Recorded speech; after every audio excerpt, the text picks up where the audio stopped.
다음 주부터 적용될 새로운 사회적 거리두기 조정안이 오늘 발표됩니다. 최근 한 달 동안 새 환자가 조금씩 늘면서 불안한 상황이 이어지는 가운데 현 단계를 유지할 가능성이 커 보입니다. 네, 공직자가 직무 수행 중 알게 된 미공개 정보를 이용해서 사적 이익을 얻지 못하게 하는 이해충돌 방지법이 8년 만에 국회 본회의를 통과했습니다. 국회의원과 공무원, 공공기관 임원 등 190만여 명이 적용 대상입니다. 출산 이후에만 낼 수 있었던 육아휴직을 앞으로는 임신 중에도 사용할 수 있게 됩니다. 유산 위험이 있는 임신 노동자를 보호하기 위한 남녀고용평등법 개정안도 국회를 통과했습니다. 차기 검찰총장 최종 후보자가 이르면 오늘 결정됩니다. 후보군은 김호수 전 법무부 차관과 구본선 광주고검장, 배성범 법무연수원장, 조남관 대검 차장 등 4명으로 압축됐습니다. 북한의 해커 부대가 가상화폐를 탈취하는 사례가 잇따르는 가운데 국내 공공기관에서도 북한의 소행으로 추정되는 해킹 공격이 포착됐습니다. 휴대전화로 이메일을 열면 악성 코드를 심어 정보를 빼가는 방식으로 주의가 필요합니다. 인도의 코로나19 사태가 최악으로 치닫고 있는 가운데 미국 정부가 인도에 있는 모든 자국민에게 떠나라고 권유했습니다. 대사관 등 현지 정부 직원의 출국 허가 여부도 검토에 들어갔습니다. 여러분 안녕하십니까? 4월 30일 굿모닝 YTN 시작합니다. 네, 코로나19 소식부터 전해드립니다. 어제 0시부터 밤 9시까지 전국에서 코로나19 양성 판정을 받은 신규 확진자는 모두 610명으로 집계됐습니다. 그제 같은 시간에 확인된 630명보다 20명이 적은데 오늘 0시 기준으로 발표될 확진자 숫자는 600명대 중후반이 될 전망입니다. 시도별로는 서울이 225명으로 가장 많았고 경기 147명, 부산과 울산, 경남이 110명, 대전 31명 등입니다. 최근 수도권 다음으로 감염 상황이 심각한 곳은 부산과 울산, 경남까지 포함하는 이른바 동남권입니다. 네, 하루 평균 100명이 넘는 확진자가 이어지고 있는데요. 특히 울산은 인구가 3배인 부산과 비슷한 수준으로 확진자가 나오고 있습니다. 김종호 기자입니다. 최근 대규모 집단 감염은 없었지만 기존 감염 여파로 확진이 잇따르는 부산. 실내 체육시설, 수영장, 목욕탕 등에서 접촉자 확진이 이어지며 최근 일주일 사이 하루 평균 35.42명이 확진 판정을 받았습니다. 거리두기 2단계에 접어든 지 3주 가까이 되면서 환자는 조금 줄었지만 효과는 크지 않은 상황으로 전체 환자 수는 5,000명을 넘어섰습니다. 2단계 거리두기를 해서 조금 더 낮추고자 했던 그 안정세는 다소 미흡한 것으로 판단하고 있습니다. 경남에서는 이번 달에만 800명 넘는 확진 환자가 나왔습니다. 부산과 마찬가지로 다중이용시설 감염이 잇따르며 최근 일주일 사이 하루 평균 44.28명이 확진 판정을 받아 거리두기 단계 상향에 대한 우려도 나옵니다. 지금 이 확산세를 잡지 못하면 사회적 거리두기 격상시군이 늘어날 수밖에 없습니다. 동남권에서 상황이 가장 나빠진 곳은 울산입니다. 1월에 200여 명, 2월에 70여 명, 3월에 100여 명이던 확진 환자가 이번 달에만 600명을 넘어섰습니다. 최근 일주일 하루 평균 34.42명이 나와 인구가 3배인 부산과 비슷한 수준입니다. 각 지자체 감염 상황이 심각하다 보니 시도 간 전파도 일상처럼 확인되고 있습니다. 5025번 환자분은 경남 양산시 확진자의 접촉자입니다. 동남권 최근 일주일 하루 평균 확진 환자는 114명으로 수도권 다음으로 많습니다. YTN 김종호입니다. 코로나19 신규 환자가 최근 한 달 동안 매주 평균 40명씩 늘면서 불안한 상황이 계속되고 있습니다. 네, 정부는 오늘 거리두기 단계 조정 여부를 결정할 계획인데요. 현 단계를 유지할 가능성이 커 보입니다. 보도에 박홍구 기자입니다. 전날 700명을 훌쩍 넘었던 신규 확진자가 600명대로 내려왔지만 유행 상황이 진정된 것은 아닙니다. 수도권뿐 아니라 부산, 울산을 포함한 경남 지역의 확산세가 거셉니다. 유흥업소발 집단 감염의 여파가 지금도 계속되고 있습니다. 부울경 감염의 시작은 그 유흥업소를 통한 집단 감염이었었거든요. 근데 이 유흥업소를 통한 집단 감염이라는 게 사실 제어하기가 굉장히 어렵습니다. 지난 한 달간 지역 발생 신규 환자는 120명 정도 늘었습니다. 3월 마지막 주 평균 477명이던 신규 환자는 일주일 만에 100명 이상 급증했습니다. 이후 2주 연속 40명씩 증가하다 이번 주엔 590명으로 확산세가 주춤한 모습입니다. 그간 거리두기 단계를 상향하지 않고 안정세로 전환하기 위해서 이번 주를 특별 방역관리 주간으로 설정하고 정부와 국민 모든 분들께서 총력을 기울여 와 주셨습니다. 거리두기 단계 조정을 앞두고 정부는 중환자 병상 확충 등 의료 대응 역량이 높아졌다는 점을 강조하고 있습니다. 또 위중증 환자도 지난 3차 유행 때보다 줄고 백신 접종에도 속도가 붙고 있는 만큼 현행 거리두기 방역 수칙이 유지될 가능성이 높습니다. 사회적 거리두기를 강화했을 때 저희가 치러야 되는 그런 비용에 대한 부분과 또 방역적인 그런 차원에서의 어떤 역량 이런 부분들을 좀 전반적으로 검토를 하고 있습니다. 전문가들은 하지만 지금은 신규 확진자가 언제든 1000명을 넘을 수 있는 위험한 상황이라고 경고하고 있습니다. 더구나 지금 확진자 수준은 정부가 정한 거리두기 2.5단계 기준을 이미 오래전에 넘어선 상태입니다. 방역적인 측면만 고려를 한다고 그러면 강화를 하는 게 맞습니다. 그래야지 지금의 신규 확진자 규모를 크게 완화를 시켜놔야지만 돌발 변수가 발생을 했을 때 감당이 가능하거든요. 이번에 발표될 거리두기 조정안은 다음 주부터 3주간 적용될 예정입니다. 4차 유행 우려 속에 정부가 거리두기 체계 개편 시기를 놓치면서 현실에 맞지 않는 방역 수칙이 다음 달까지 이어질 가능성이 커졌습니다. YTN 박홍구입니다. 감염 상황이 여전히 좋지 않지만 정부 방역 수칙을 교묘하게 피하는 꼼수 영업이 끊이지 않고 있습니다. 유흥시설 대신 일반 음식점으로 신고한 술집은 새벽부터 춤판을 벌이는 사람들로 가득하고 늦은 밤 야외 골프 연습장도 북적였습니다. 엄윤주 기자가 취재했습니다. 무리지어 모인 남녀가 술집 앞에서 우르르 쏟아져 나옵니다. 마스크를 쓰지 않은 채 서로 껴안고 술에 취한 듯 몸을 휘청이는 사람들도 보입니다. 평일 오전 10시 서울 논현동에 있는 라운지바 앞의 풍경입니다. 거기서 설령 이제 뭐 확진자 나오면은 피해 보이는 거는 그 주변 상권에 있는 사람들 다 전부 다일 거 아니에요. 경찰에도 신고를 많이 했었어요. 근데 사실 돌아오는 답변은 이제 저희가 뭘 어떻게 할 수가 없다. 지난 12일부터 수도권 내 유흥시설 영업은 금지됐지만 여전히 이 안에서 춤판이 벌어지는 영상이 SNS에 올라오고 있습니다. 라운지바는 유흥업소가 아닌 일반 음식점으로 허가를 받은 곳이라서 운영할 수 있는 겁니다. 구청 측은 수칙을 어긴 게 아니다 보니 현장 점검에도 한계가 있다고 말합니다. 업소가 출입을 거부하면 경찰이 아니고서는 강제로 들어갈 수도 없습니다. 경찰이나 소방의 도움을 받아서 강제로 열지 않는 한 그것도 이제 안에 확실히 뭐가 있다 했을 때 강제로 열 수가 있지 아무렇게 그냥 강제로 열 수가 있는 건 아니잖아요. 막고 뭐 이렇게 시간을 벌어서 다른 쪽으로 뭐 손님을 뺀다거나. 경기도 고양시에 있는 실외 골프 연습장은 밤 10시가 넘었는데 운동하러 온 사람들로 가득합니다. 이른바 턱스크로 입만 가린 채 운동하는 사람도 보입니다. 실외 체육시설은 실내 시설과 달리 별다른 영업시간 제한이 없어서입니다.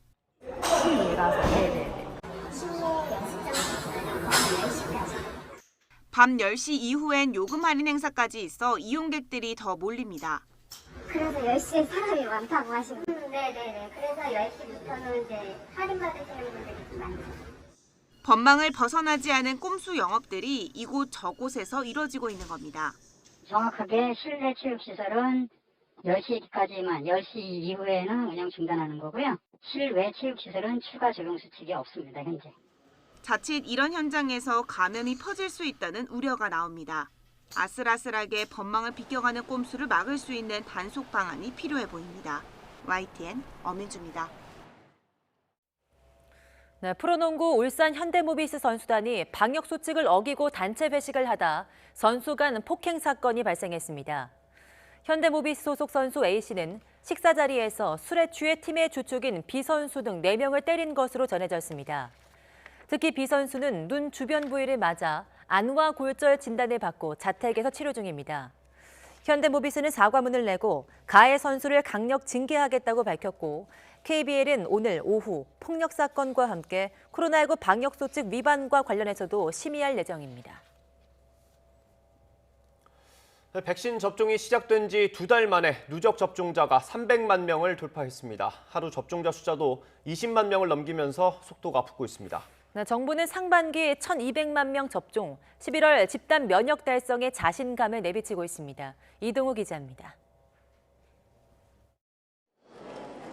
지난 2월 26일 코로나19 백신 접종이 시작된 이후 처음으로 하루 20만 명 이상씩 백신을 맞으면서 누적 접종자 300만 명을 돌파했습니다. 접종 시작 62일 만입니다.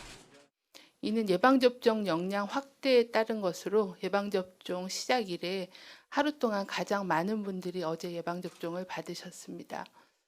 초기엔 요양병원과 고령층의 접종 속도가 더뎌 100만 명까지 39일이나 걸렸지만 200만 명까지는 17일, 300만 명까지는 단 7일 소요된 것입니다.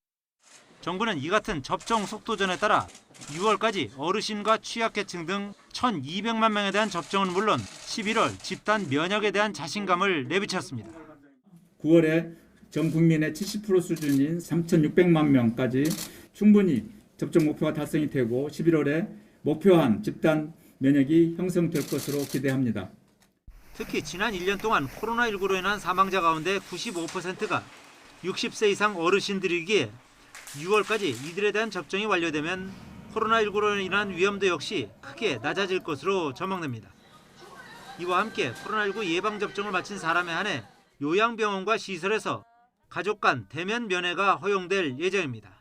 정부는 또 접종 완료자에 한해 요양병원과 시설에서 실시하고 있는 주기적 선제검사의 빈도를 줄여주는 방안도 검토하고 있습니다.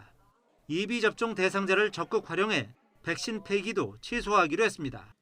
아스트라제네카는 한 병당 10명에서 12명에게, 화이자는 6명에서 8명까지 접종할 수 있는데 일단 개봉하면 당일에 모두 써야 합니다. YTN 이동우입니다. 서울에서 화이자 백신을 맞은 80대 노인이 접종 뒤 숨졌습니다. 서울 중구의 한 아파트에 사는 87살 A씨는 어제 저녁 7시쯤 숨진 채 발견됐습니다. A씨는 지난 27일 화이자 백신을 2차 접종했는데 보건당국은 사망과 백신 접종과의 인과관계를 조사하고 있습니다.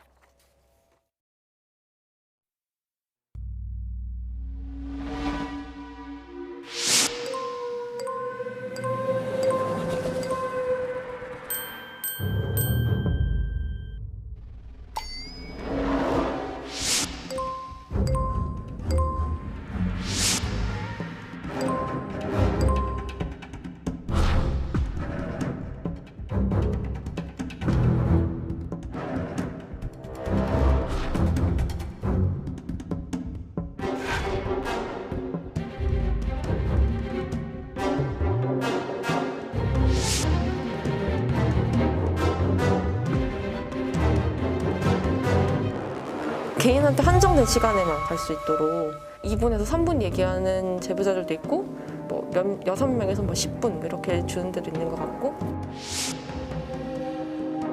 그러다 보니까 이제 뭐 심한 경우에는 바지에 실수를 한다던가 그런 상황들이 연출되고 있다고 저희가 이제 확인을 했었고요.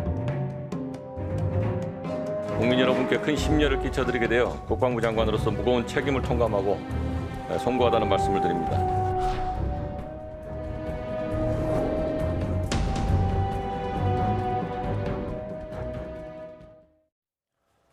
육군훈련소가 코로나19 방역이라는 명분을 내세워서 훈련병들을 비상식적으로 통제한다는 주장이 잇따라 제기되고 있습니다. 앞서 사흘 동안 양치와 세면을 금지해서 논란이 됐었는데 이번엔 화장실 사용을 2분으로 제한하고 이걸 어기면 욕설을 했다는 폭로가 나왔습니다.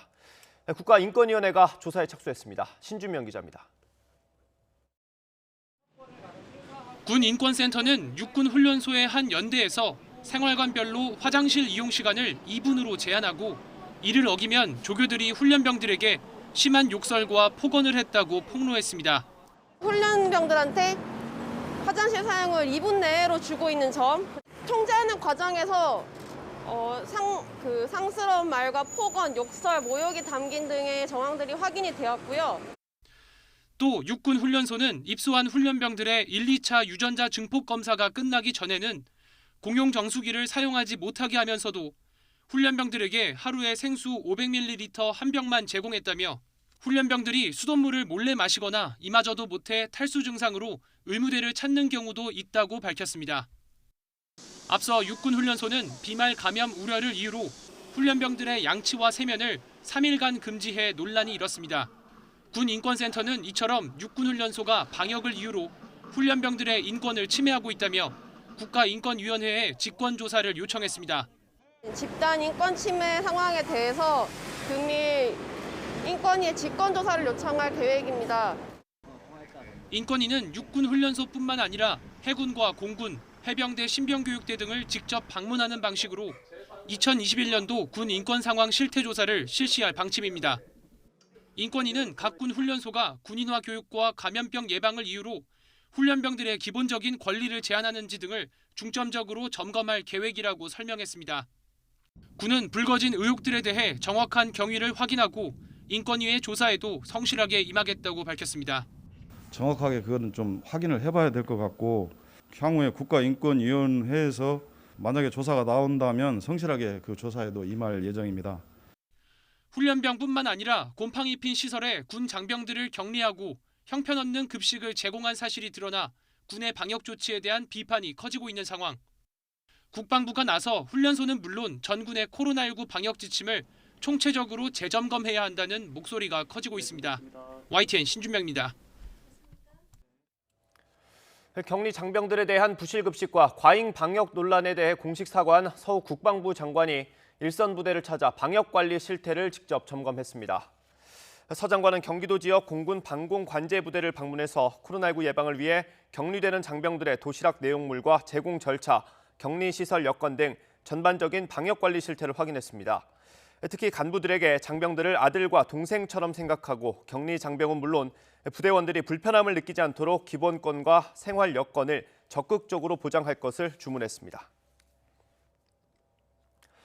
새학기 들어서 학생과 교직원의 확진자가 3,000명에 육박한 걸로 나타났습니다. 최근 일주일 사이엔 학생만 350명이 새로 감염됐습니다.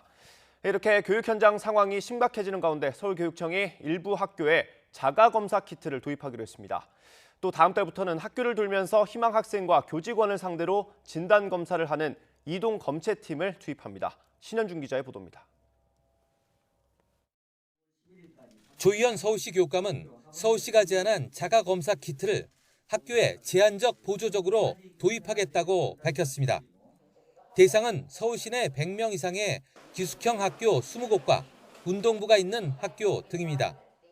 학생이 기숙사에 입수하거나 퇴소할 때 스스로 검체를 채취해 검사한 뒤 양성이 나오면 다시 유전자 증폭, PCR 검사를 받는 방식이 검토됩니다. 다만 정확도가 떨어지는 만큼 양성이 나오더라도 학교를 원격 수업으로 전환하지는 않도록 할 방침입니다. 학교를 돌며 선제적인 PCR 검사를 하는 순회 검사팀도 다음 달 활동을 시작합니다. 간호사 등 3명으로 구성된 전담팀이 확진자가 발생한 학교의 근처나 검사가 필요한 장소로 이동해 검체를 채취하는 방식입니다.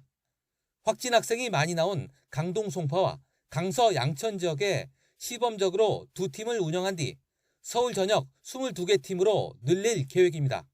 개인의 실천으로 담보되지 않는 영역을 틈새를 보완해서 촘촘한 방역망을 구성하기 위해 더 적극적이고 선제적인 방역 대책을 마련하였습니다.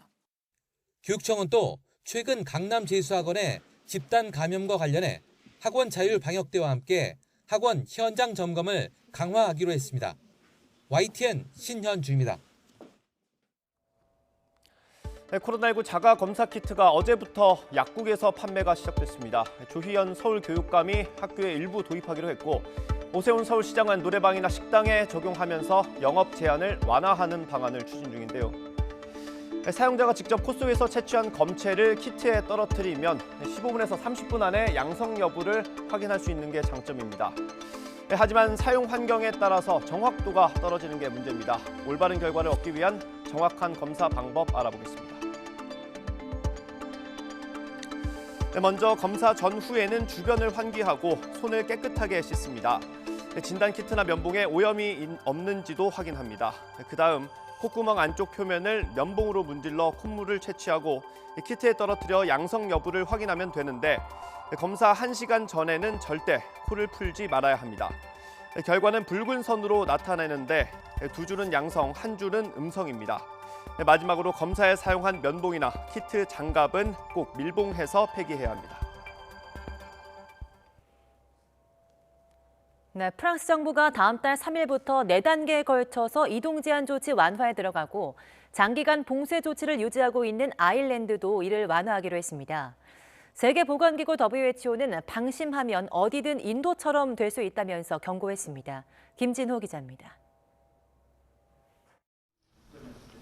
경제단체와 코로나19 봉쇄에 지친 국민들로부터 압력을 받고 있는 마크롱 프랑스 대통령은 지역 일간지와 진행한 단체 인터뷰에서 4단계 봉쇄 완화 구상을 공개했습니다.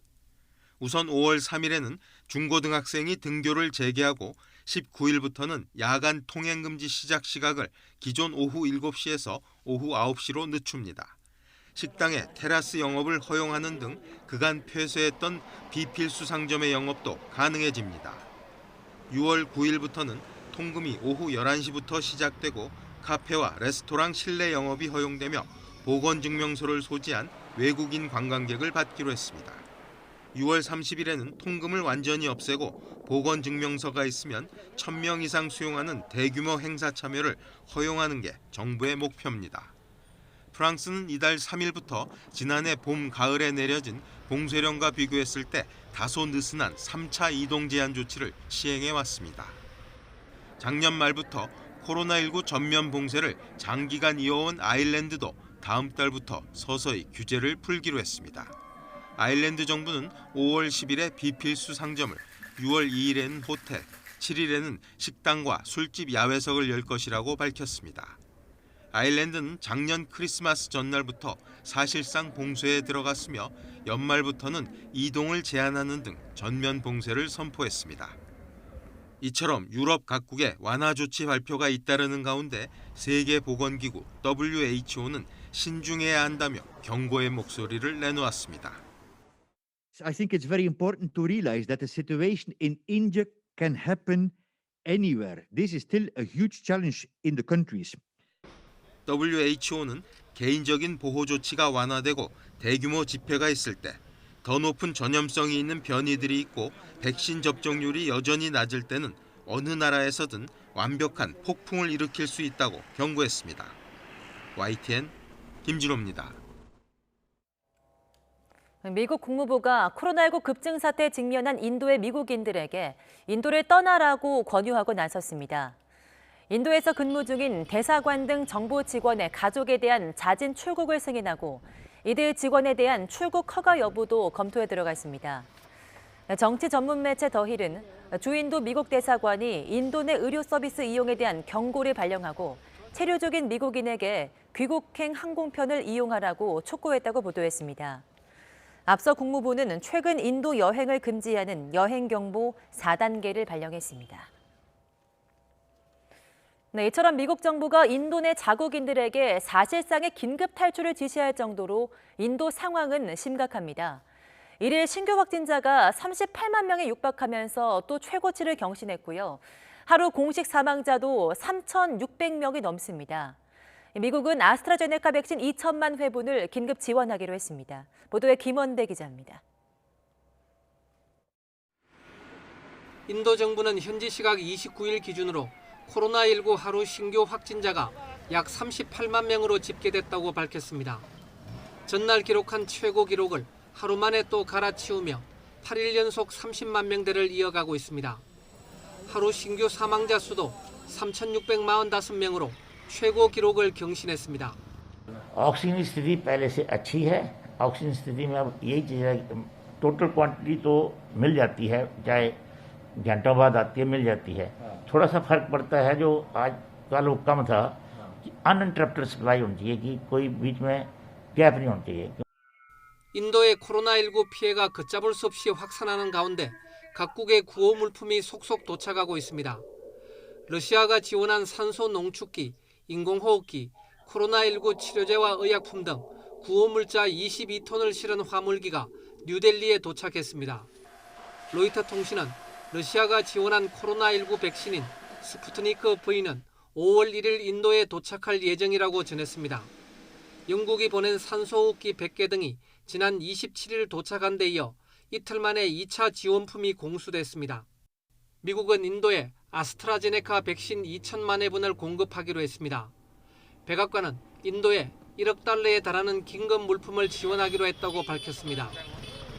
YTN 김원배입니다.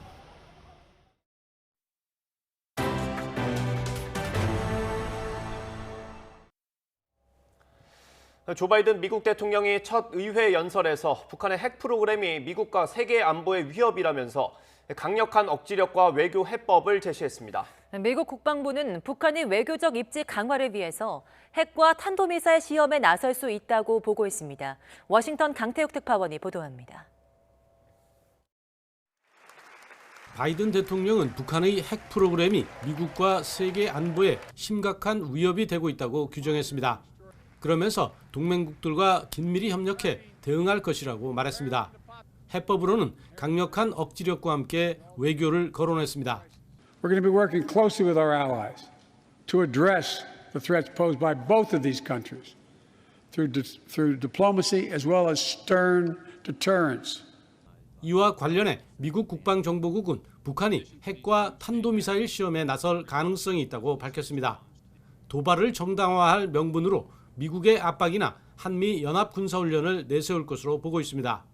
하지만 속내는 한국과 미국을 상대로 외교적 입지를 넓히려는 전략이라는 겁니다. Pyongyang did not abandon its nuclear long-range missile test programs as it pursued diplomatic engagement to soften international support for sanctions. 구체적으로는 대륙간 탄도미사일 ICBM을 포함해 각종 탄도미사일과 다연장 로켓 발사 등을 거론했습니다. 국방정보국은 또 북한이 수천 톤에 달하는 화학전 프로그램을 보유해 다양한 무기로 변형해 사용할 수 있다고 판단하고 있습니다. 다만 북한도 코로나19 탓에 취약한 경제가 더 나빠져 군사력 약화를 겪을 수밖에 없었지만 대부분 기능은 수행할 정도여서 도발은 언제든 가능하다고 보고 있습니다. 워싱턴에서 YTN 강태욱입니다. 대북 제재로 외화벌이가 막힌 북한이 해커 부대를 동원해서 가상화폐를 탈취하는 사건이 잇따라 벌어지고 있는데요. 국내 공공기관에서도 북한의 소행으로 추정되는 해킹 공격이 포착됐습니다. 휴대폰에서 이메일을 열면 악성 코드를 심어 정보를 빼가는 식인데요. 세심한 주의가 요구됩니다. 보도에 황혜경 기자입니다. 공공기관에서 근무하는 A씨는 지난해 12월 모르는 사람에게서 이메일 한 통을 받았습니다. 제목은 서미츠 피해자 보상 고객 대응 매뉴얼. 서미츠는 삼성코인으로 불리며 논란이 됐던 가상화폐로 그간 가상화폐에 투자했던 A씨는 별다른 의심 없이 메일을 열었습니다.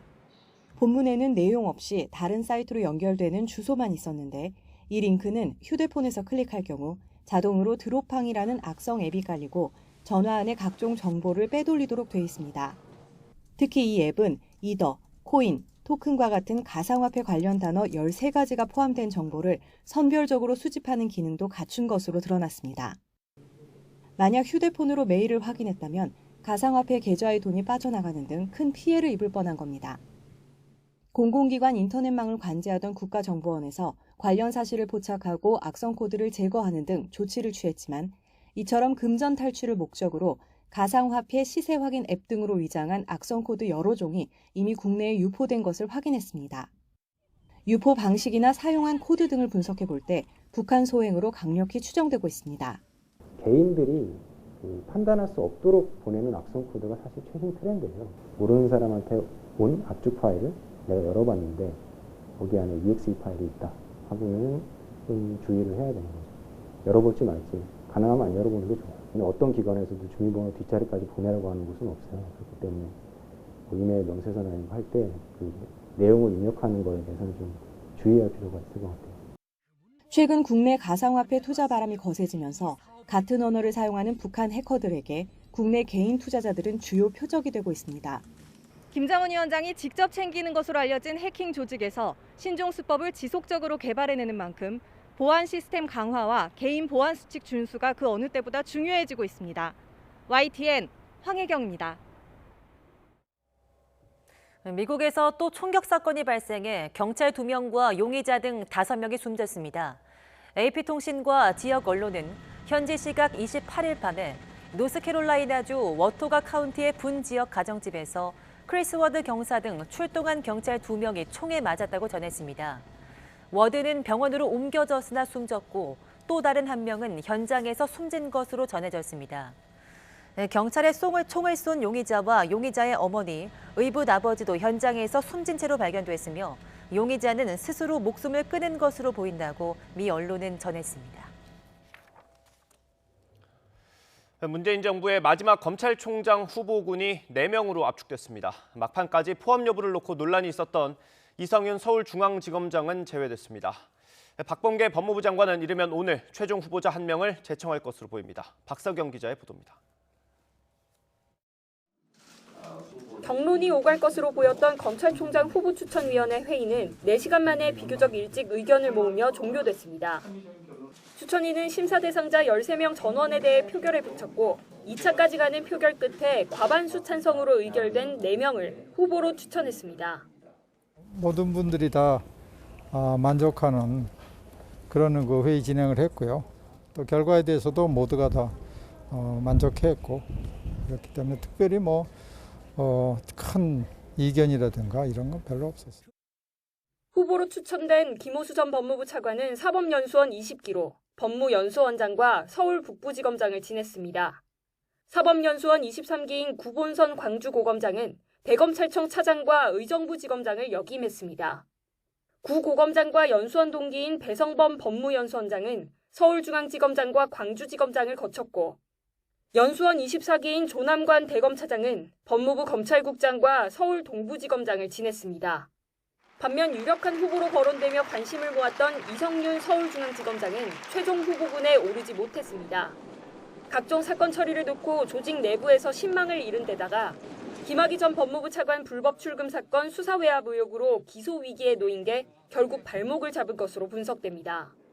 추천위가 4명으로 후보를 압축한 만큼 박범계 법무부 장관은 추천위 의견을 존중해 이 가운데 1명을 대통령에게 제청하게 됩니다. 4분의 후보자들을 추천을 해주셨기 때문에 지금부터 제청권자로서 맡은 바 소임에 충실하려고 합니다. 국회 인사청문회 절차 등을 고려하면 새 총장의 임기는 이르면 다음 달 말쯤 시작될 것으로 보입니다. 윤석열 전 검찰총장 사퇴 이후 검찰 수장 자리가 빈 지 50여일.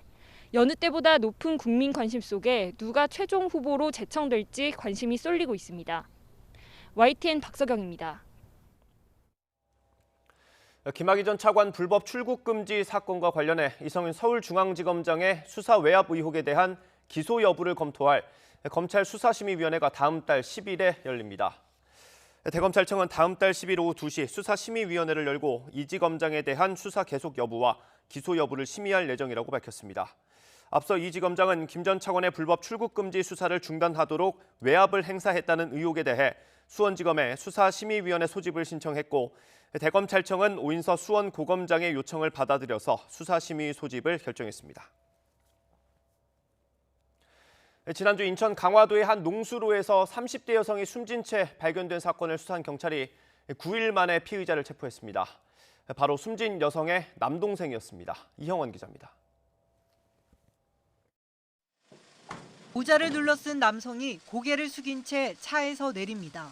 지난 21일 인천 강화도에 있는 농수로에서 숨진 채 발견된 30대 여성의 남동생입니다. 흉기로 누나를 여러 차례 찔러 살해한 혐의를 받고 있습니다. 혐의 인정하십니까? 경찰은 전담반을 꾸려 9일 동안 수사를 벌인 끝에 20대 후반의 남동생 A씨를 피의자로 특정했습니다. 피해자의 SNS 계정이 계속 사용된 점을 수상히 여겨 통신 내역을 추적했더니 남동생 A씨가 쓴 사실이 드러난 겁니다. 경북 안동에서 체포된 A씨는 인천으로 압송되는 내내 묵비권을 행사했습니다. 통신이나 금융 내역이 작용을 했습니다. 그래서 진술한다 이런 표현만 했고 아무 말을 안 하고 있습니다. A씨는 직장인으로 정신병력은 없는 것으로 확인됐습니다. 경찰은 A씨를 상대로 범행 시점과 동기 등을 조사한 뒤 구속영장을 신청할 방침입니다. YTN 이영훈입니다. 가습기 살균제 유해성과 관련해 옥시 측에 유리한 보고서를 써준 혐의로 재판에 넘겨진 서울대 교수가 보고서 조작 혐의에 대해선 무죄를 확정받았습니다. 대법원은 서울대 수의대 조모 교수의 수뢰 후 부정처사 등 혐의에 대해 무죄를 선고한 원심을 확정했습니다. 다만 서울대로부터 연구 용역과 무관한 물품 대금 5,600만 원을 가로챈 혐의는 유죄로 보고 징역 1년에 집행유예 2년을 확정했습니다. 재판부는 조 교수가 직무를 위배하는 부정행위를 하거나 증거를 위조했다고 보기 어렵고 제출된 증거로는 조 교수가 받은 자문료가 대가성을 가진다고 인정하기 부족하다고 판시했습니다. 택배 노조가 택배 차량의 출입을 막고 있는 서울 고덕동 아파트와 관련해 CJ 대한통운 대표를 고발하고 무기한 천막 농성에 들어갔습니다. 민주노총 서비스연맹 전국 택배 노동조합은 어제 서울 중구 CJ 대한통운 본사 앞에서 기자회견을 열고 산업안전보건법 위반 혐의로 강신호 대표와 대리점장을 서울지방고용노동청에 고발했다고 밝혔습니다. 노조는 또 CJ 대한통운 본사 정문 앞에 천막을 치고 무기한 농성에 들어갔고 내일은 총파업 찬반 투표 여부를 결정하는 대의원 투표를 진행할 예정입니다. 친구를 만나러 나간 20대 대학생이 한밤중 서울 반포 한강공원에서 잠든 뒤에 실종됐습니다. 경찰이 수색에 나선 가운데 실종 학생 부모가 호소글을 올리며 도움을 요청했습니다. 화면으로 보겠습니다. 실종된 학생 21살 손정민 씨 모습입니다. 긴팔 셔츠 안에 회색 티셔츠 그리고 검은 바지를 입은 모습인데요. 지난 24일 토요일 밤 11시쯤 친구를 만난다며 집 앞에 있는 한강공원에 나간 뒤 사라졌습니다. 손 씨는 일요일 새벽 2시까지 반포 한강공원에서 친구와 술을 마신 뒤 잠들었고 이후 행방이 묘연해졌습니다. 함께 술을 마신 친구는 술에 취한 채 새벽에 귀가한 것으로 전해졌습니다. 손 씨 아버지는 자신의 블로그에 글을 올려서 아들에 대한 사랑을 전하면서 한강에 놀러 오신 분, 특히 그 시간에 보셨다면 알려주시길 부탁한다고 간곡하게 호소했습니다. 경찰은 반포 한강공원 일대를 수색하고 있습니다. 네, 무려 8년 동안 여의도를 맴돌던 이해충돌 방지법이 마침내 국회 본회의를 통과했습니다. 여야가 갈등을 빚었던 국회 법제사법위원장 선출은 야당의 거센 반발 속에 다음 달로 처리가 미뤄졌습니다. 백종규 기자입니다. 2013년 국민권익위원회가 부정청탁금지법의 일부로 국회에 제출했던 이해충돌 방지법이 본회의를 통과했습니다. 재석 251인 중 찬성 240인, 반대 2인, 기권 9인으로서 공직자의 이해충돌 방지법안 대안은 가결되었음을 선포합니다. 지난 3월 LH 사태를 계기로 재정 논의가 급물살을 타면서 8년 만에 법제화된 겁니다. 공직자가 직무상 취득한 정보를 활용해 사적 이득을 얻는 것을 방지하는 것이 주요 내용으로 비밀이나 미공개 정보를 이용해 재산상 이익을 취하면 7년 이하 징역 또는 7천만 원 이하 벌금형에 처해지게 됩니다. 공무원과 공공기관 산하직원, 지방의회 의원 등 190만여 명이 적용 대상입니다. 위반 시에는 징계, 형사벌, 과태료 등을 부과할 수 있도록 하여 이해충돌 방지 의무의 이행력을 담보하였습니다. 국회의원의 이해충돌을 방지하기 위한 법도 국회 본회의를 통과했습니다. 당선이 결정된 날로부터 30일 안에 본인과 배우자, 직계 좀비 속에 부동산과 사적 이해관계 등록을 의무화한 겁니다. 이를 토대로 이해관계가 겹치는 상임위원회 배정을 제한한다는 계획입니다. 사적 이해관계에 관한 사항을 등록하도록 하고 의원 본인에 관한 사항을 공개할 수 있도록 하였습니다. 또 공공주택에 지분 적립형 분양주택을 추가하고 임신 중 육아휴직을 할 수 있도록 하는 법안도 통과됐습니다. 여야가 갈등을 빚었던 국회 법제사법위원장 선출은 다음 달로 미뤄졌습니다. 민주당이 박광온 의원을 법사위원장으로 내정했지만 국민의힘이 새 원내대표 선출 이후 논의하자고 반발한 겁니다.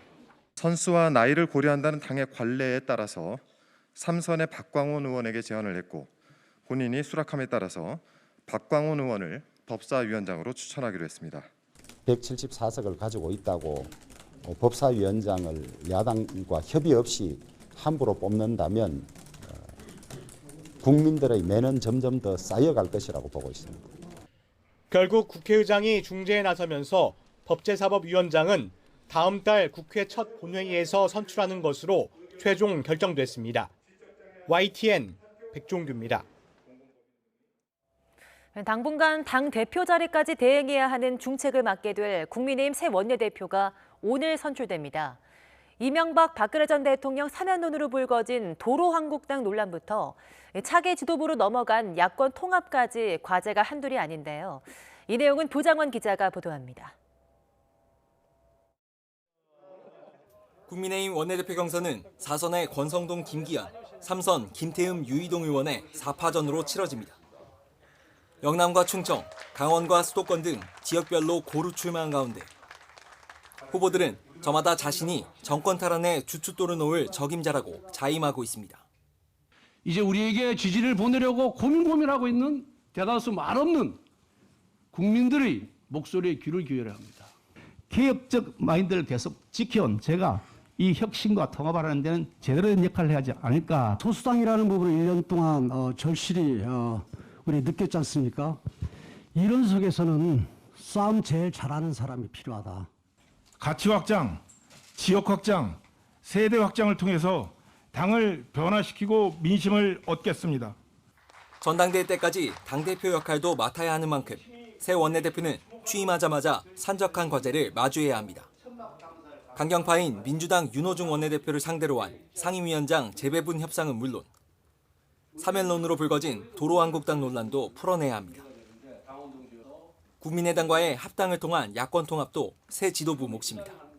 후임 원내대표가 뽑히면 당대표 대행을 겸하는데 그 당대표 대행과 계속적으로 논의를 이어가기로 그렇게 했습니다. 통합이라는 큰 틀에선 합의했지만 국민의당이 흡수 통합을 거부하고 당대당 합당을 요구하면서 당원과 정강 정책부터 대대적인 논의에 착수해야 합니다. 노선이라든지 또는 당원 및 정강 정책 필요한 위원회들 거의 대부분 그런 취지에 동의한다고 하셨습니다. 균형 있는 야권 통합 추진과 함께 내년 대선에서 정권 교체를 이뤄내야 한다는 숙제도 있습니다. 당내에서 특정 지역이 독식해선 안 된다는 경계의 목소리도 나오고 있는 만큼 원내대표가 누가 되느냐에 따라 차기 당권과 대권 구도 또한 유동칠 전망입니다. YTN 부장원입니다. 이제 이틀 뒤면 더불어민주당의 새 대표를 뽑는 전당대회가 치러집니다. 4.7 재보궐선거 참패 뒤 쇄신을 위한 정책 경쟁을 기대했지만 후보들 사이 계파 다툼만 부각된 모양새입니다. 최하영 기자가 보도합니다. 거대 여당을 이끌 새 대표의 가장 시급한 과제는 부동산 문제 해결입니다. 당내에서도 갑론을박하는 종합부동산세 완화에 대한 후보들 생각은 일단 이렇습니다. 부동산 정책의 핵심은 일관성입니다. 보유세 강화의 기조, 그 큰 줄기를 바꿔서는 안 됩니다. 종부세는 손댈 필요가 없습니다. 시가로 아마 한 13억 정도 되는데 여기에 포함되어지는 가구 수가 한 3.8%에 지나지 않습니다. 다만 송영길 후보는 종부세 기준은 그대로 두되 공제 범위 조정으로 세부담을 덜어주자는 생각입니다. 공제의 범위를 탄력적으로 조정해서 저는 보유 공제를 좀 더 높여가지고 조정할 필요가 있지 않는가 이렇게 생각합니다. 여기에 더해 무주택자에 대한 주택담보대출 비율을 90%까지 늘리자고 제안했지만 홍 후보와 우 후보는 과도하다며 반대를 분명히 했습니다. 하지만 5차례 토론회에서 후보들이 정책보다 더 날을 세운 부분은 계파 논쟁입니다. 상대적으로 계파색이 옅은 송 후보가 두 후보를 제치고 친문에 호소하는 모습을 보이자 두 분이 2012년 문재인 후보 선대위 핵심 간부였습니다. 그런데 실패했잖아요. 그때는. 제가 2017년 대선 때 선대위 총괄 본부장을 맡아서 성공적으로 승리를 이끌었습니다. 우 후보와 홍 후보는 크게 발끈했습니다. 문재인 대통령의 승리는 민심의 승리죠. 내가 한 것처럼 얘기하는 거는 그런 태도 때문에 우리 정치권이 욕먹는 거거든요. 17년에는 내가 총괄본부장이 이겼다. 이것이 오만하다는 거고요. 이처럼 쇄신과 반성보다 개파 논쟁에 치중하는 이유는 투표 결과의 40%를 차지하는 친문 중심의 권리당원 표심이 당락을 좌지우지할 수 있기 때문입니다.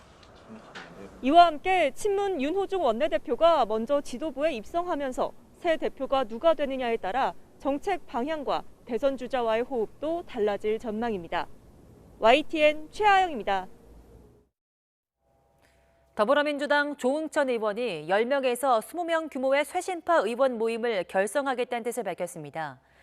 조 의원은 CBS 라디오 김현정의 뉴스쇼에 출연해서 비주류 혹은 쇄신파 모임이 생겨야 내년 대선에 희망이 생긴다며 단체로 입장을 제시하는 것을 목표로 하고 있다고 강조했습니다. 조 의원은 전당대회와 관련해서도 강성 지지층으로부터 지지를 얻는 것이 성공 방정식이 돼 전체 권리당원의 목소리가 묻힌다고 비판했는데요. 직접 들어보시죠. 김대중 대통령께서 뭐 단편하게 되고 욕이라도 해라 라고 뭐 김영민 의원이 얘기를 했다는데 제가 찾아보니까 김대중 대통령께서 그 말씀 하셨습니다.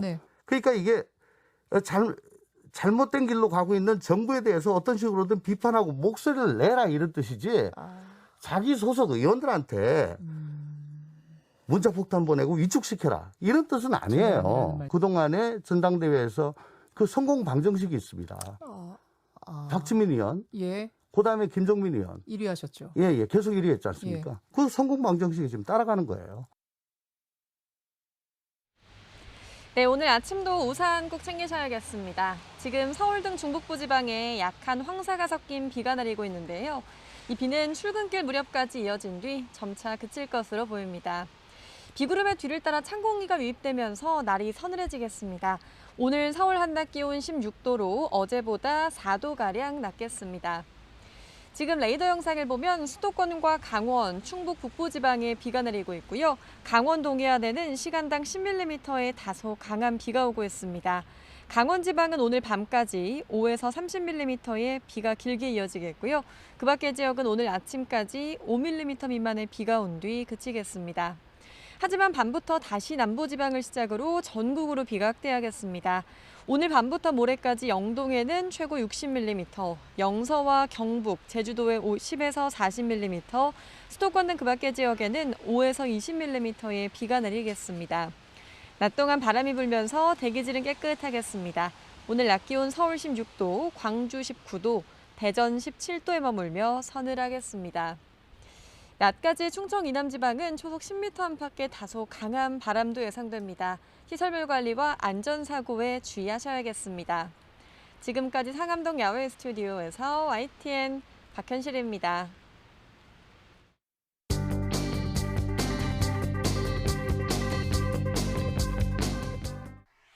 대출 더 옥죄한다. 담보대출 조인다. 오늘 아침 신문들은 대출 규제 강화와 신규 택지 발표 연기 소식을 일면에 함께 실었습니다. 특히 문재인 정부 주택 공급 대책의 핵심인 수도권 신규 공공택지 입지 발표가 하반기로 미뤄진 것을 두고 신문들은 LH 사태에 이은 광범위한 투기 의혹이 결국 발목을 잡았다고 분석했습니다. 화이자 부족한 서울 1차 접종 예약 중단. 다음 달부터 서울에서 75세 이상의 코로나 백신 접종이 중단될 것으로 보인다는 동아일보 보도입니다. 이들이 맞을 화이자 백신이 모자란 탓으로 서울시는 각 구청에 예약을 받지 말란 공지를 보냈다고 합니다. 삼성생명 대주주 변동을 보면 이건희 유산 배분 실마리 있다. 한겨레는 고 이건희 삼성회장이 아직 삼성생명 최대 주주라는 점에 주목해 유산을 이재용 부회장에게 몰아줄진 다음 달 3일 공시를 통해 드러나게 될 것이라고 내다봤습니다. 문재인 정부 마지막 검찰총장 후보들이 발표된 것을 두고 신문들은 왜 이성윤 서울중앙지검장이 빠졌냐를 취재했습니다. 중앙일보는 검찰총장 추천위의 반란이란 제목 아래 정치 편향성이 높은 사람이란 추천위원의 말을 실었고 경향신문은 이 지검장이 정권 수사 바람막이 역할에 충실했지만 그로 인해 검찰 조직을 장악하지 못한 게 자충수가 됐다고 분석했습니다. 조선일보는 차기 검찰총장이 김호수 전 법무차관이 유력하다는 관측을 소개했습니다. 70년 가까이 노동법 사각지대에 있던 가사 노동자들이 연차 휴가나 퇴직급여, 사회보험 등을 보장받게 될 것으로 보인다고 경향신문이 보도했고, 더불어민주당 윤호중 원내대표는 조선일보와의 인터뷰에서 가상화폐 투자 소득에 대한 조세 감면은 특혜라며 감면은 없다고 선을 그었습니다. 코로나 시대 빨래방이나 편의점 등 업종마다 무인 점포가 늘어나면서 관련 범죄도 기승이라고 합니다. 동아일보가 무인 점포 20곳에 물어보니 17곳이 최근 절도 피해를 봤다고 답했습니다. 미국 대통령 뒤에 사상 첫 여성 2인자, 3인자. 끝으로 신문 대부분이 일면 사진으로 선택한 조 바이든 미국 대통령의 의회 연설 모습입니다. 박수를 치는 두 여성은 상원 의장인 카멀라 해리스 부통령과 낸시 펠로시 하원 의장으로 미국 역사상 상하원 의장이 모두 여성인 것은 처음이라고 합니다. 주간 브리핑 권남기입니다. 공직자가 직무 수행 중에 알게 된 미공개 정보를 이용해 사적 이익을 얻지 못하게 하는 이해충돌 방지법이 8년 만에 국회 본회의를 통과했습니다. 출산 이후에만 낼 수 있었던 육아휴직을 앞으로는 임신 중에도 사용할 수 있게 됩니다. 다음 주부터 적용될 새로운 사회적 거리두기 조정안이 오늘 발표되는데 현 단계를 유지할 가능성이 커 보입니다. 차기 검찰총장 최종 후보자가 이르면 오늘 결정됩니다. 후보군은 김호수 전 법무부 차관과 고본선 광주고검장, 배성범 법무연수원장, 조남관 대검차장 등 4명으로 압축됐습니다. 미국 정부가 코로나19 사태가 악화하고 있는 인도의 모든 자국민에게 떠나라고 권유하고 대사관 등 정부 직원의 출국 허가 여부도 검토에 들어갔습니다. 메이저리그 세인트루이스 김광현이 잘 던지고도 불펜 난조로 시즌 2승 달성에 실패했습니다.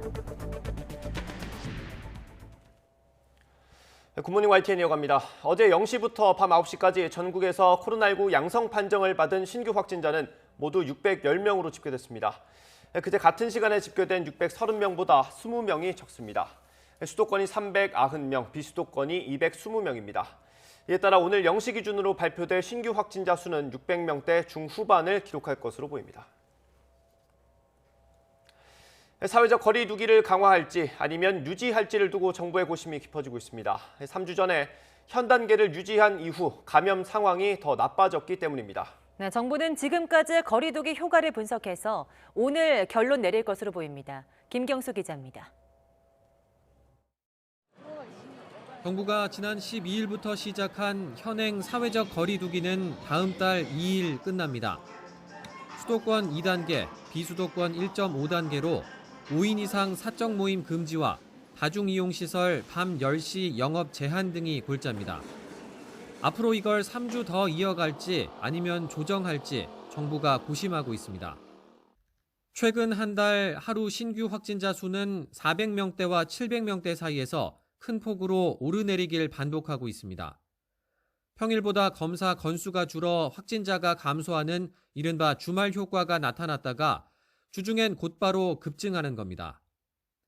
전반적으로는 그래프가 점점 오른쪽 위를 향하며 완만한 증가세를 보이고 있습니다. 정부도 주말 효과는 잠재적 감염자가 상당수라는 의미라며 우려하고 있습니다. 결국 이제 검사량에 따라서 환자 수가 만큼 늘어난다는 것은 우리 사회에 지역 사회에 감염자 수가 잠재적인 감염자 수가 상당수가 있다라는 것을 이제 반증을 하는 것이라고 하겠습니다. 게다가 곳곳에서 집단 감염이 속출하고 있는데 감염 경로를 모르는 비율은 30%까지 올라갔습니다. 수도권뿐만 아니라 부산, 울산, 경남 등 지역을 가리지 않고 확진자가 나오고 있고 최근엔 변이 바이러스까지 변수로 떠올랐습니다. 시기도 좋지 않습니다. 봄철을 맞아 지난 주말 전국의 이동량은 직전 주말보다 2.7% 늘었는데 가정의 달인 5월에도 이동량이 줄진 않을 거란 전망이 우세합니다. 지금의 거리두기는 한계가 있다는 목소리가 나오는 가운데 정부는 단계 격상에 신중한 모습입니다.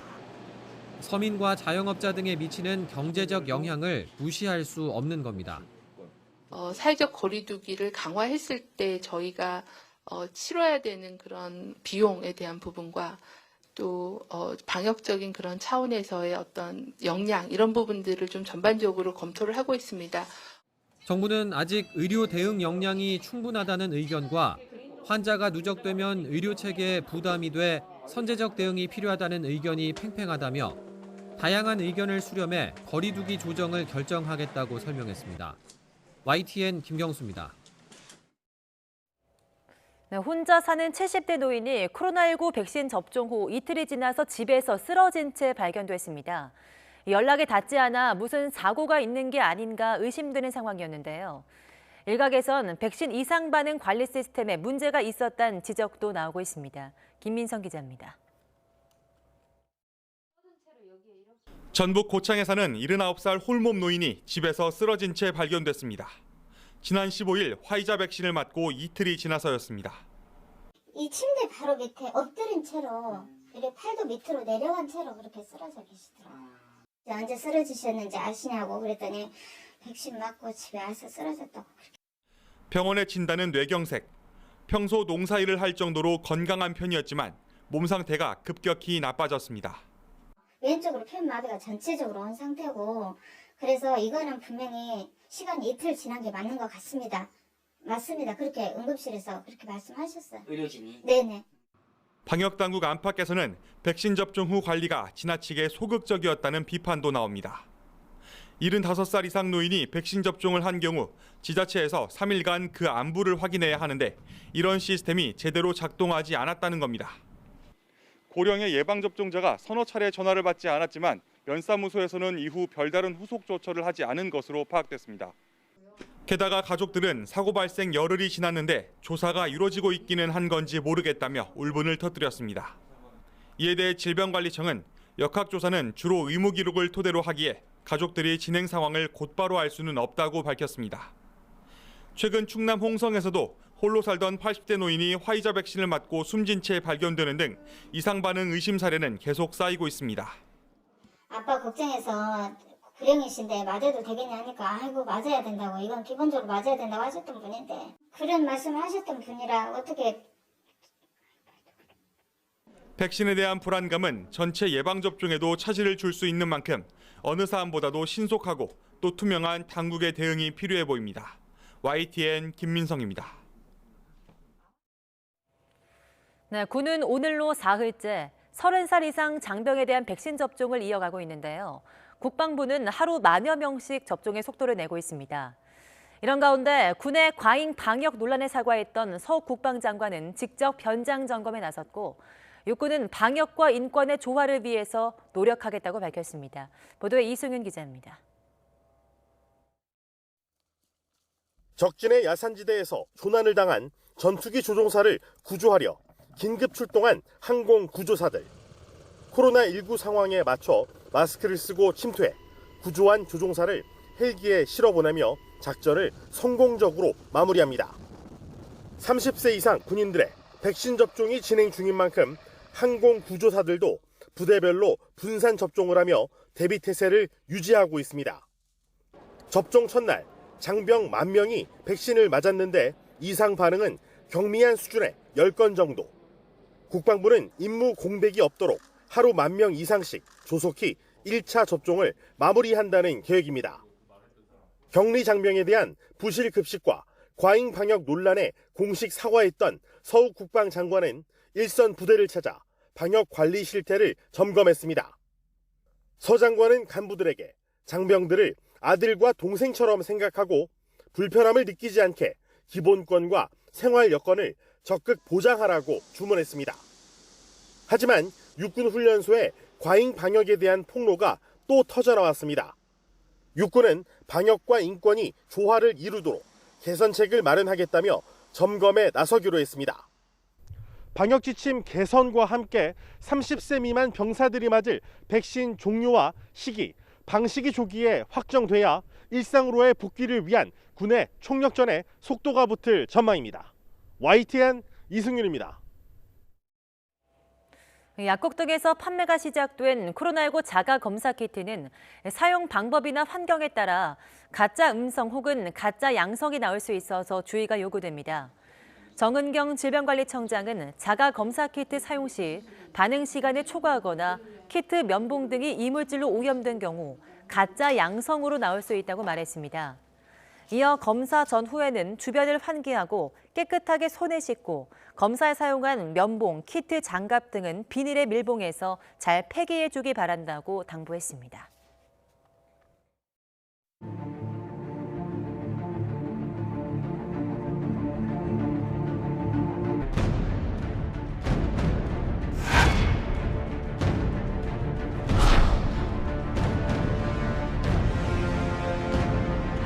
김호수 법무부 차관, 이금로 수원고검장, 윤석열 서울중앙지검장 등입니다.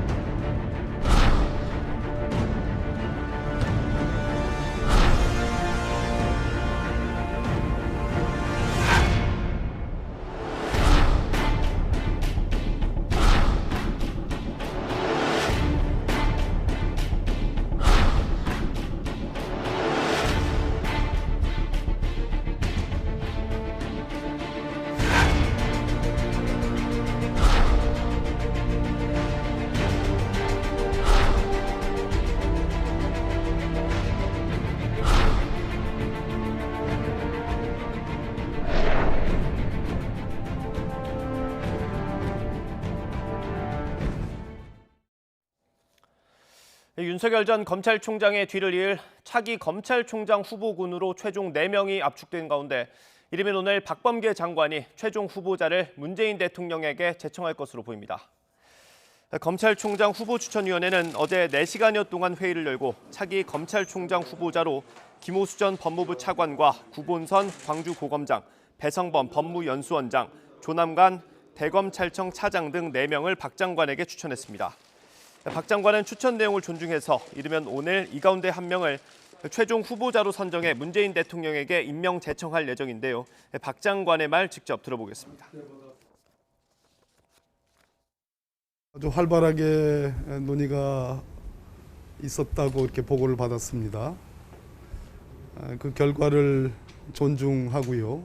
4분의 후보자들을 추천을 해주셨기 때문에 지금부터 제청권자로서 맡은 바 소임에 충실하려고 합니다. 절차에 따라 심사숙고를 하도록 하겠습니다. 전해드린 것처럼 마지막까지 논란이었던 이성윤 서울중앙지검장은 후보군에서 빠졌습니다. 검찰총장 후보추천위원인 이종엽 대한변호사협회장은 취재진 앞에서 이 지검장을 공개 비판하기도 했습니다. 들어보겠습니다. 자기 조직을 믿지 못하는 사람은 조직의 수장이 될 자격이 없다고 생각을 합니다. 특정 정치 편향성이 높은 분도 마찬가지로 어울리지 않는다고 생각을 합니다. 네.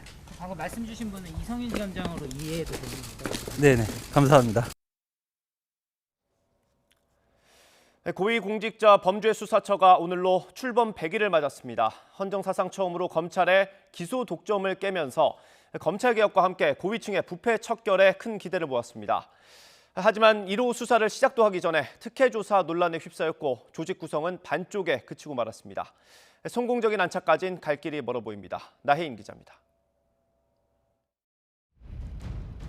검찰개혁과 고위공직자 부패 척결을 기치로 지난 1월 21일 출범한 고위공직자 범죄수사처. 하나, 둘, 셋, 대박! 헌정사상 처음으로 검찰의 기소 독점을 깬 수사기관인 만큼 김진욱 공수처장은 취임사에서부터 정치적 중립과 독립성을 강조했습니다. 여당 편도 아니고 야당 편도 아닌 오로지 국민 편만 드는 정치적 중립을 지키는 수사와 기소라야 국민의 신뢰를 얻을 수 있으리라 생각합니다. 하지만 공수처는 조직 구성도 마치기 전에 김학의 전 법무부 차관 불법 출국 금지 의혹 사건으로 홍역을 치렀습니다. 이성윤 서울중앙지검장과 이규원 검사 등 현직 검사들 사건을 검찰에서 넘겨받았다가 수사 여건이 안 된다는 이유로 되돌려보냈지만 기소 여부는 직접 판단하겠다는 조건부 제2첩을 주장해 법적 근거도 없는 수사 지휘를 하느냐는 검찰의 반발을 불렀습니다. 이 과정에서 줄곧 공수처 수사를 요구하던 이성윤 지검장을 기록도 남기지 않고 비공개 면담한 사실이 뒤늦게 알려졌고 이 사건의 주요 핵심 피의자 이성윤 공수처에 사건 이첩받았을 때 직후에 이성윤 만난 사실 있죠. 면담 겸 기초조사를 했습니다. 저희가 진술거부권을 고지를 하고 시작 시간과 종료 시간 해서 본인 서명도 받고 면담 과정에서 이 지검장에게 공수처장 관용차를 제공했다는 황제 조사 논란은 치명타였습니다. 관용차는 왜 제공하신 걸까요? 그러니까 설명 자료를 냈다니까요. 김 처장이 공정성 시비에 휘청이는 사이 검찰은 공수처 요구를 무시하고 이규원 검사를 재판에 넘겼고 거꾸로 특혜 조사 논란과 이른바 허위 보도자료 의혹으로 공수처를 조사하겠다고 나섰습니다. 이렇다 보니 검경과 조율해야 할 사건 이첩 기준 등 사건 사무규칙 논의는 아직 결론이 안 났고 출범 석 달 만에 검사 13명을 뽑았지만 정원의 절반가량은 아직 비어 있습니다. 검사 선발 인원이 적은데 좀 수사가 제대로 될까요? 그럼 지켜보시죠 뭐. 일단 공수처로선 정원을 채우지 못한 검사와 수사관부터 추가 채용해 수사 진용부터 완비하는 게 시급해 보입니다. 출범 초기부터 흠집난 신뢰를 회복하는 일도 본격적인 수사에 착수한 뒤에나 평가가 가능할 전망입니다. YTN 나혜인입니다. 정부가 상반기 중에 공개하기로 했던 수도권 11만 가구 규모의 신규 택지 발표가 연기됐습니다. 후보 예정지에서 투기 정황이 포착됐기 때문인데 주택 공급 계획에 차질을 빚는 것 아니냐는 우려가 나오고 있습니다. 신윤정 기자가 보도합니다. 4월 말 추가적인 신규 택지에 대한 발표, 구속 절차를 속도감 있게 진행해 나갈 계획입니다. 정부가 이사 대책에서 밝힌 25만 가구 규모의 신규 공공택지 공급 계획에 차질이 발생했습니다. 수도권 물량 18만 가구 가운데 지난 2월 발표된 광명 시흥지구 7만 가구를 제외한 나머지 11만 가구를 공급할 택지 지정이 전격 연기된 겁니다. 후보지들을 사전 조사해보니 특정 시점의 거래량과 외지인, 지분 거래 비중 등이 과도하게 높아지는 이상 거래가 상당수 포착됐기 때문입니다. 특정 시점의 거래량이 2배 내지 4배 증가하였고 외지인 거래가 전체 거래의 절반에 달하는 입지도 있었습니다. 전체 거래 중 지분 거래 비중도 일부 후보지는 시기에 따라 80% 수준까지 높아지고 정부는 경찰 수사 등을 통해 투기 행위를 색출하고 투기 근절 법안 등이 마련된 뒤 택지 지정 여부를 결정하기로 해 발표는 하반기로 연기될 전망입니다. LH 땅 투기 의혹의 여파로 우려했던 정부의 공급 계획 차질이 현실화하는 게 아니냐는 지적입니다. 그 물량을 이제 지금 순차적으로 공급하는 과정에서 차질이 생길 가능성이 높습니다. 물량이 줄더라도 가격 상승 또는 가격 하락을 부추길 만한 정도의 파급력은 없는 것으로 보입니다. 정부는 다만 울산 선바위와 대전 상서를 신규 택지로 지정하고 세종시의 개발 밀도를 높여 13,000가구를 추가로 공급하기로 했습니다. 이와 함께 노후한 빌라촌 등을 소규모로 개발하는 주택정비관리지역 후보지 20곳도 선정됐습니다. 이곳은 경사가 심한 데다가 인도와 차도가 명확하게 구분되지 않아서 보행 환경이 열악하고 주차난도 벌어지고 있습니다. 대규모 정비는 어렵지만 개발 수요가 높은 지역들에서 건축 규제 완화 등의 혜택을 부여해 17,000가구를 신속하게 공급하기로 했습니다. 가장 확실한 공급이 가능한 것으로 꼽히는 신규 택지 지정이 연기된 가운데 틈새 공급이라도 예정대로 추진되려면 후보지에서 주민 동의를 끌어내는 게 1차 관건으로 보입니다. YTN 신윤정입니다. 가파르게 늘고 있는 개인들의 은행 빚을 관리하기 위해서 금융당국이 대출 규제를 강화하기로 했습니다. 다만 소득이 낮은 청년층 등이 대출 규제로 어려움을 겪지 않도록 서민과 실수요자들의 주거 관련 금융 지원은 확대하기로 했습니다. 보도에 이종수 기자입니다. 정부의 가계부채 안정화 방안 핵심은 현재 총부채 원리금 상환 비율 DSR 40% 적용을 금융기관별로 하던 것을 차주별로 적용하기로 한 겁니다. 과도한 대출을 방지하기 위하여 DSR, 즉 총부채 원리금 상환 비율 규제의 차주 단위 적용을 단계적으로 확대하여 2023년 7월부터 전면적으로 시행할 계획입니다. DSR은 갚아야 할 모든 가계대출의 원금과 이자를 연소득과 대비한 비율입니다. 지금까지는 주택담보대출을 빌릴 때 보통 금융기관별로 평균 40% 대출이 이루어지는지만 따졌는데 차주별로 DSR 40%를 적용하면 개인 대출 한도가 줄어드는 효과가 있을 것으로 예상됩니다. 올해 7월부터 차주별 DSR 40% 적용 대상을 전체 규제 지역에 시가 6억 원 초과 주택으로 넓히고 내년 7월부터는 총 대출액 2억 원 초과 차주, 2023년 7월에는 총 대출액 1억 원을 초과한 모든 차주에게 적용할 계획입니다. 비은행권과 비주택담보대출에 대한 규제도 강화해 토지, 오피스텔, 상가 등 비주택담보대출에 대한 LTV, 즉 담보인정비율 70% 규제를 현행 상호금융권에서 다음 달부터는 모든 금융권에 일괄 도입할 예정입니다. 이처럼 규제를 강화하면 지난해 코로나19 사태 대응으로 7.9%까지 뛰었던 가계부채 증가율이 올해에는 5에서 6%대, 내년에는 4%대로 낮아질 수 있을 것으로 정부는 보고 있습니다. 이처럼 가계대출 규제가 강화되면서 상대적으로 소득이 낮은 서민과 청년층이 어려움을 겪지 않도록 지원 대책도 마련됩니다. 장래 소득 증가 가능성이 높은 청년 차주 등에 대해서는 DSR 산정 시 장래 소득을 인정해 반영하기로 했습니다. 주택 마련 시 금융 부담을 낮추기 위해 만 39세 이하 청년층과 신혼부부를 대상으로 만기 40년의 초장기 담보대출 상품도 하반기에 도입하기로 했습니다. YTN 이종수입니다. 이번 삼성 일가의 기증 작품 가운데 화가 이중섭의 원화 12점은 제주도에 기증됐는데요. 6.25 전쟁 당시 1년 남짓 서귀포에서 피난 생활을 하며 그린 작품 등으로 가족과의 추억을 엿볼 수 있습니다. 유종민 기자가 보도합니다. 화가 이중섭의 대표 작품 가운데 하나인 섭섬이 보이는 풍경입니다. 초가 사이로 전봇대와 섭섬이 어우러져 아름답고 평화로운 마을 풍경을 담고 있습니다. 1951년 서귀포에 피난 왔을 당시 가족과 함께 살며 그렸던 작품입니다. 이중섭 미술관 지금 위치에서 보면 이 풍경이 그대로 나옵니다. 그래서 1951년도에 피난 오셔가지고 그린 작품 첫 번째 작품입니다. 또 가족의 사랑과 행복한 모습을 보여주는 해변의 가족 등 유화 6점과 수채화 1점도 포함됐습니다.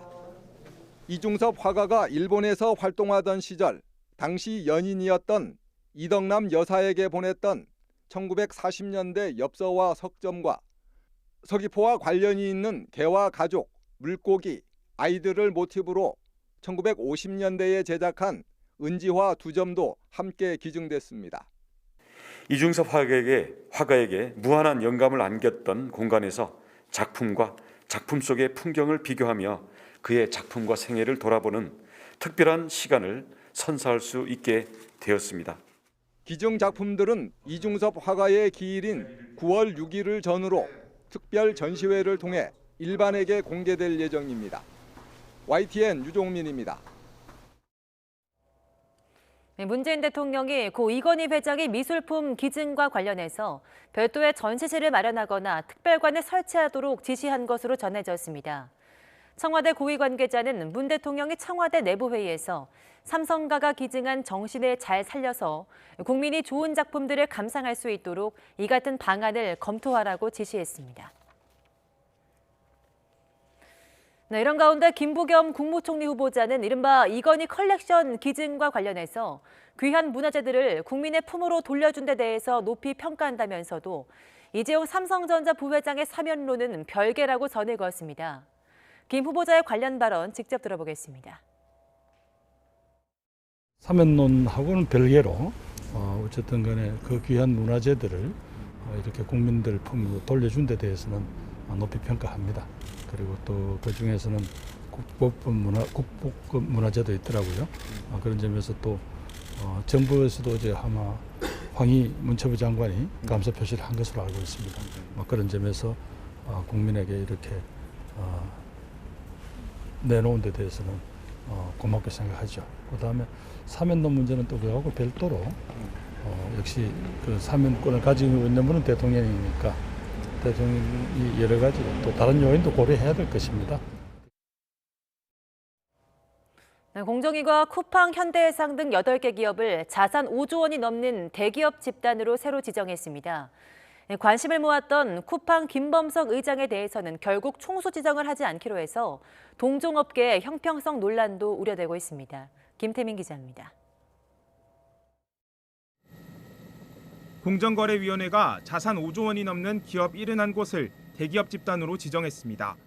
쿠팡, 현대해상, 한국항공우주산업 등 8개 기업이 추가됐고 KG그룹은 제외되면서 지난해보다 7곳이 늘었습니다. 이번 발표에서 가장 큰 관심을 모은 건 온라인 유통 공룡으로 떠오른 쿠팡의 동일인, 즉 총수 지정 여부였습니다. 동일인은 해마다 친족의 회사 보유 현황 등을 제출하고 기업의 불공정 행위에 대한 최종 책임을 지게 됩니다. 고심을 거듭했던 공정위는 결국 미국인 신분인 김범석 의장을 총수로 지정하지 않기로 했습니다. 쿠팡은 그간의 사례, 현행 제도의 위비점, 계열회사의 범위 등을 종합적으로 고려해서 쿠팡 주식회사를 동일인으로 판단하였습니다. 공정위는 김 의장이 쿠팡을 사실상 지배하고 있는 건 인정되지만 기존 외국계 기업의 선례와 규제 실효성 등을 따져본 결과 외국인 총수를 지정하지 않았다고 설명했습니다. 또 현재까지 김 의장 본인이나 친족이 보유하는 회사가 없는 점으로 미뤄 사익 편취 우려가 없다고 판단했습니다. 하지만 이번 결정으로 외국인은 사실상 총수 지위를 누리면서 규제는 피한다는 비판과 함께 국내 동종 대기업에 대한 역차별 논란이 불가피할 전망입니다. 형평성이나 아니면 법률의 이런 균형에 있어서도 좀 맞지 않는다고 저는 생각을 합니다. 조금 더 공정이라는 이런 그 판단 기준을 놓고 누구나 이렇게 이제 그 법을 어기면 똑같이 좀 이렇게 벌을 할 수 있도록 하는 게 좀 좋지 않을까 싶습니다. 공정위는 이번 논란을 계기로 총수 지정과 관련해 규제 실효성을 높일 수 있도록 제도 개선에 착수하겠다고 밝혔습니다. 또 역대 최대 규모로 늘어난 대기업 집단의 지정 범위가 적합한지 여부에 대해서도 함께 검토하기로 했습니다. YTN 김태민입니다. 네, 현재 고등학교 2학년이 치르는 2023학년도 대학 입학 전형에서 서울 주요 대학들의 정시 모집이 확대됩니다. 또 학령 인구 감소에도 불구하고 2023학년도 대입 정원이 오히려 늘어나서 지방대를 중심으로 미달 사태가 계속될 것으로 보입니다. 김종균 기자입니다. 현재 고2 학생들이 진학하는 2023학년도 대입에서 가장 큰 변수는 수능 위주 전형인 정시 비율입니다. 교육부가 정시 확대를 공고한 서울 16개 주요 대학의 2023학년도 정시 비율은 40.58%입니다. 2022학년도보다 2.68%포인트 늘었습니다. 구체적으로 서울대의 정시 비율은 40.1%로 전년 대비 10%포인트나 확대됐습니다. 또 서울시립대가 45.9%로 가장 높았고 한국외대가 42.6% 순입니다. 앞서 정시 확대는 2019년 조국 전 법무부 장관 자녀의 입시 비리 의혹으로 학생부 종합전형에 대한 불공정 논란이 불거지면서 시작됐습니다. 당시 교육부는 학종과 논술 비중이 큰 16개 대학에 2023학년도까지 정시 비중을 40%까지 높이도록 권고한 것입니다. 하지만 전체 대학의 정시 비중은 오히려 줄었습니다. 비수도권의 수시 비중이 높기 때문입니다. 실제 수도권은 수시가 64.7%인데 비수도권은 86.1%로 21.4%포인트 차이가 납니다. 학령 인구 감소 여파로 대학 간 학생 선점 경쟁이 치열해진 탓입니다. 더구나 2023학년도 전체 모집 인원은 34만 9천여 명으로 2,500여 명 더 늘어날 예정입니다. 아무래도 수시, 정시 모두 서울 수도권으로 좀 집중될 가능성이 높고 그렇다면은 비수도권은 수시, 정시에서 정원을 좀 못 채우는 대학들이 좀 늘어날 가능성이 높다 이렇게 봅니다. 미달 사태가 지속할 경우 지방대의 위기는 더욱 심화할 것으로 보입니다. YTN 김종길입니다. 조 바이든 미국 대통령의 첫 의회 연설에서 연단 뒤에 있는 상하원 의장 자리를 모두 여성이 차지하는 역사적인 장면이 연출됐습니다. 바이든 대통령은 연설을 시작하면서 여성에 대한 경칭인 마담을 붙여 하원 의장과 부통령을 나란히 호칭했습니다. 들어보겠습니다. Madam Speaker, Madam Vice President.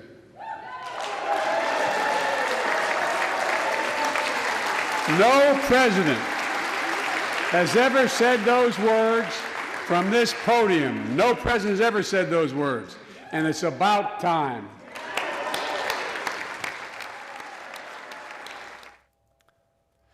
대북 제재로 외화벌이가 막힌 북한이 해커 부대를 동원해서 가상화폐를 탈취하는 사건이 잇따르고 있습니다.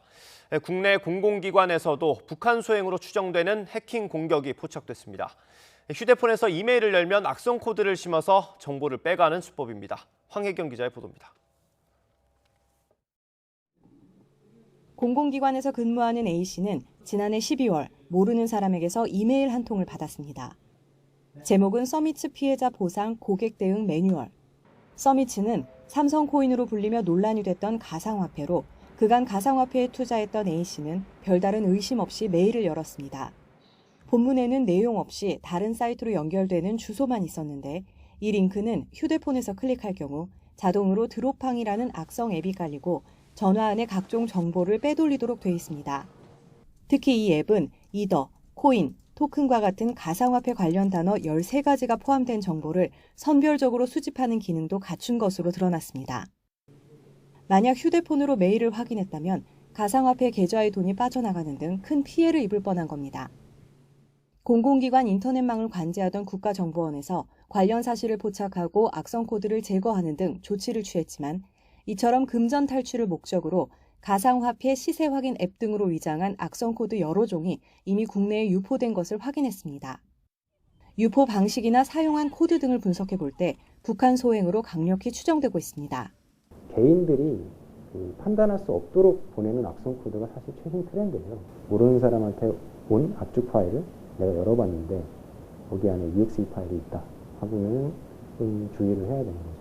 열어볼지 말지 가능하면 안 열어보는 게 좋아요. 어떤 기관에서도 주민번호 뒷자리까지 보내라고 하는 곳은 없어요. 그렇기 때문에 이메일 명세서나 이런 거 할 때 그 내용을 입력하는 거에 대해서는 좀 주의할 필요가 있을 것 같아요.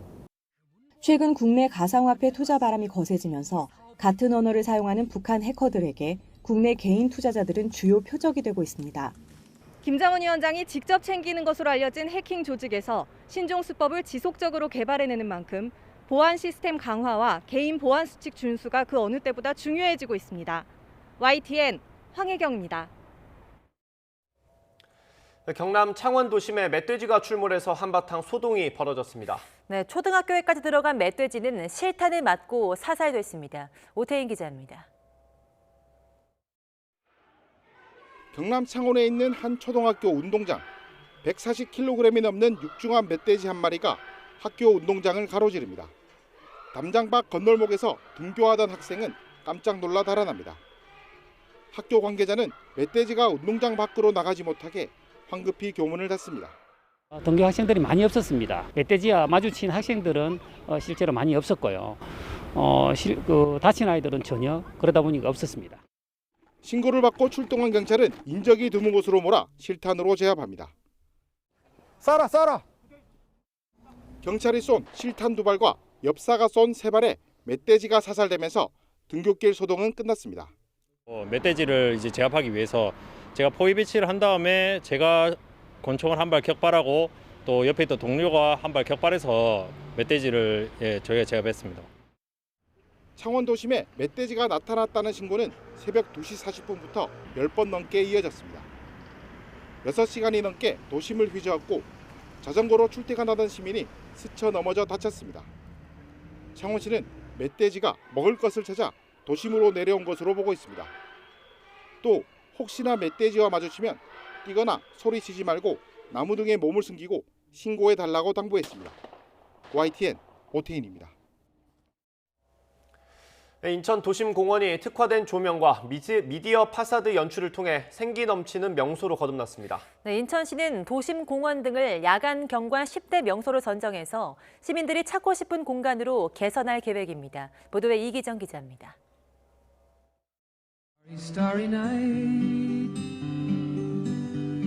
도심 우거진 숲속에 별빛이 쏟아지는 인천 수봉공원. 나무 사이로 화려한 조명이 춤을 추고 바위 벽에는 점박이 물범이 유영하는 바닷속 풍경이 펼쳐집니다.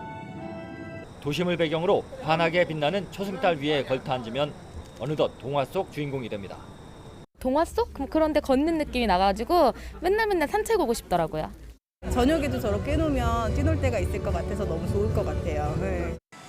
인공폭포와 자연학습 탐방로 등 8가지 테마로 조성된 산책로를 걷다 보면 현충탑과 제1학도의원군 참전비가 있는 호국공원의 역사적 가치도 함께 되새기게 됩니다.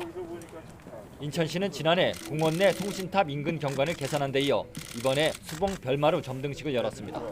밤을 밝히는 이런 경관 조명 이런 것들을 충실히 해서 경쟁력 있는 도시로 커 나가야 된다고 생각합니다.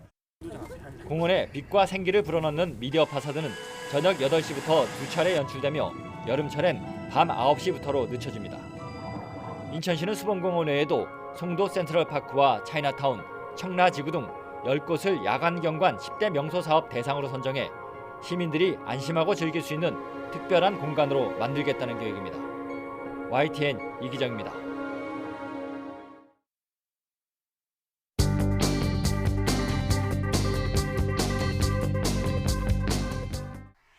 대출 더 옥죄한다. 담보대출 조인다.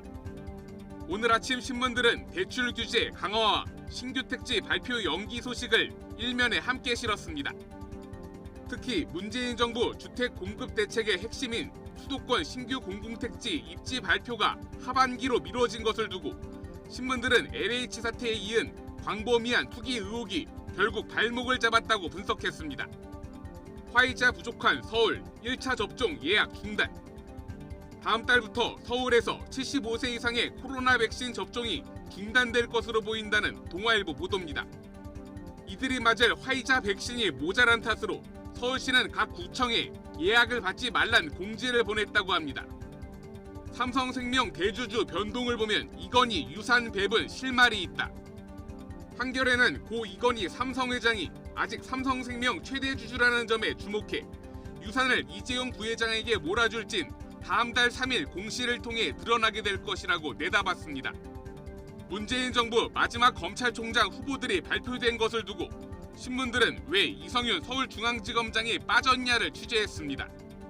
중앙일보는 검찰총장 추천위의 반란이란 제목 아래 정치 편향성이 높은 사람이란 추천위원의 말을 실었고 경향신문은 이 지검장이 정권수사 바람막이 역할에 충실했지만 그로 인해 검찰 조직을 장악하지 못한 게 자충수가 됐다고 분석했습니다.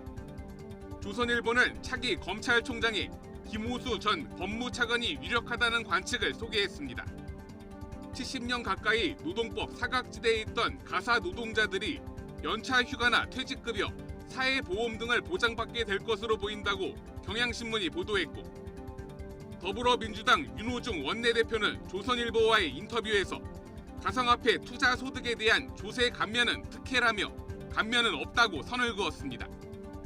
코로나 시대 빨래방이나 편의점 등 업종마다 무인 점포가 늘어나면서 관련 범죄도 기승이라고 합니다. 동아일보가 무인 점포 20곳에 물어보니 17곳이 최근 절도 피해를 봤다고 답했습니다. 미국 대통령 뒤에 사상 첫 여성 2인자, 3인자.